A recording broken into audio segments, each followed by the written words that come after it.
Technology can make us do things that we never thought possible. We want to work on the biggest, hardest, most complex problems. We need to be thinking about how technology will invigorate our infrastructure from year to year, not decade to decade.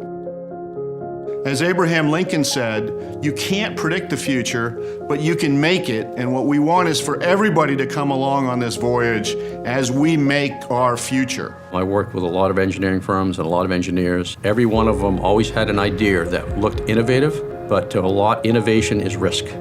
There was probably something that could have been such a step change forward in progress that it just never saw the daylight. Now with technology, you can plan it, design it, and construct it virtually, and then understand through analytics, is it going to accomplish what we want? So there's never a bad idea now. There needs to be a change in philosophy from this is why you can't do a project to this is why you can.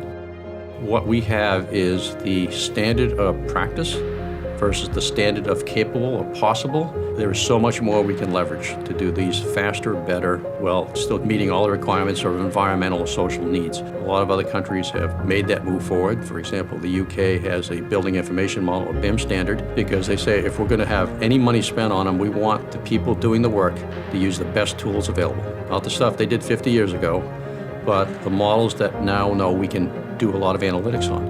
And all the engineering construction firms can do this, but they are tied to the contract. And if the contract says you'll do it this way, that's the way you do it.